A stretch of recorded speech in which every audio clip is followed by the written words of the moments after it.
Now, rape, it's one of those crimes which we all think we know when we hear about it. Sexual assault is easy enough to define, and improving police and judicial practices has been one of the ways in which society has tried to rectify an historic prejudice against women.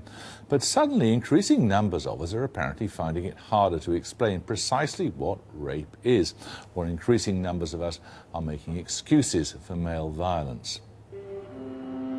Not everybody needs to be asked. If it's a legitimate rape, the female body has ways to try to sexual insertion with coercion or without consent. Once upon a time, no meant no.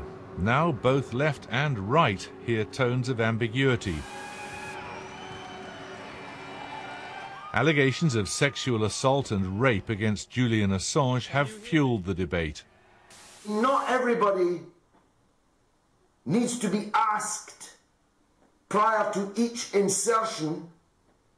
Some people believe that when you go to bed with somebody, take off your clothes and have sex with them and then fall asleep, you're already in the sex game with them. The Respect MP George Galloway has refused to apologise, insisting the allegations against Assange weren't rape as most people understood it. Across the Atlantic, a right-wing congressman used what he thought was biology to redefine the offence.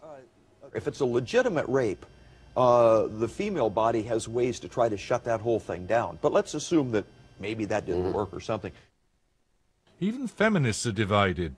The writer Naomi was quick to pick holes in the Assange case, claiming it to be a politically motivated witch hunt, despite him refusing to face questioning in Sweden.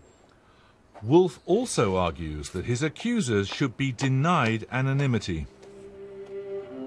So can there be times when no doesn't mean no? And why has the definition of rape suddenly become so contentious? Okay, with us now is the feminist writer Naomi Wolf, author of The Beauty Myth and soon-to-be-released Vagina, a new biography. Why is this suddenly becoming so talked about as an issue? Sexual assault? Yeah. Well, obviously there are some high-profile cases, but it's clear that, and now I understand this better, that when women make tremendous strides forward, rape and discourse about rape is used to undermine them, call them into question. But you've got two separate issues here, it seems to me. You know, your video introduced the Assange case, and just for the record, I'm not saying that those women should be quote-unquote unmasked. I'm saying that it serves rapists to have rape prosecutions be prosecuted under the cover of anonymity altogether, because it gives impunity to prosecutors. Let me give you some statistics. Yeah, the law was changed in this country, I mean, in 1970-something or other, in order that women would feel more comfortable. Exactly, and it's wonderful motivations, but the upshot is in Britain only 6% of reported rapes, which is a small fraction of all rapes, ever get convicted. And so, but that's what I really want to stress. Are you expecting women to be willing to testify in open court with their full identity disclosed in a case which may or may not be successful? I mean, this isn't what I came here to talk about, but I do think, like many feminists, that rape shouldn't be stigmatized differently from any kind of assault. And just like we expect, you know, allegations of beating someone up or allegations of fraud to have both the victim and the perpetrator stand up and say this happened, that's what justice is. And more important, it stigmatizes women ultimately, and it allows impunity. Let me give you some other data. It allows impunity for rapists and impunity for prosecutors in this country as well as in Sweden.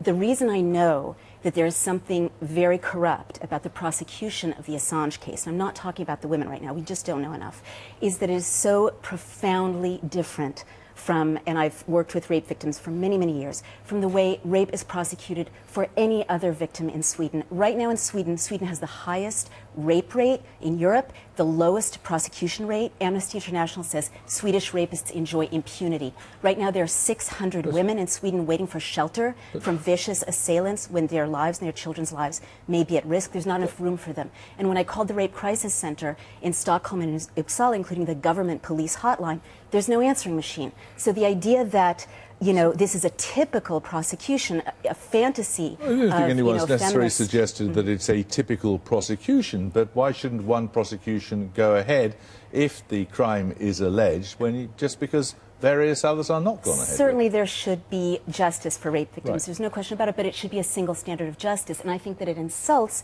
the thousands of rape victims in Sweden who, you know, let me just give you an example. When I called the rape crisis line in Stockholm, which, by the way, no reporters seem to do, is actually call the people in the front lines with rape, they said that in Stockholm, the most common kind of rape is exactly like the Assange case. Women who meet a man online, go to his apartment, consensual sex turns allegedly non-consensual. And the volunteer at Terrafem, which works with rape survivors, said that's exactly the kind of scenario that Swedish police do not prosecute because the woman is not considered innocent enough. And so that is a stigma on rape victims in Sweden. Isn't it? Of course it's rape. Obviously it's rape. I'm just saying there isn't a single standard for prosecution here. This is such a deviation from the way most rape victims in Sweden are dismissed, disregarded, and I think it's insulting to rape victims. Are there any grey areas?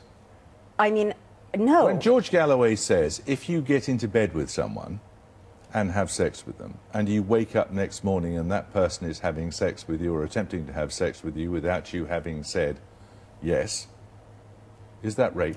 Well, at that point, ideally, if you're not fearful or frightened of violence, you say no, and then there's a clear communication. If there has been no explicit communication, is it rape? The law is that you need to get consent. I mean, that's just the law, that you need to either know that you don't have consent for it to be rape, or else, you know, there has to be a broken social contract. That's the law. The law is that you need to know that you've got active consent. So there is no ambiguity in your mind about this? This situation? Yeah. About what? There is no ambiguity. Rape is rape. Yeah, look, it is very important for women and men who feel like they're being assaulted to express that they have a lack of consent, absolutely categorically. You know, and I think that's critical. But can I just pivot to something more important? Because we could spend all day long talking about gray areas, you know, in any human situation.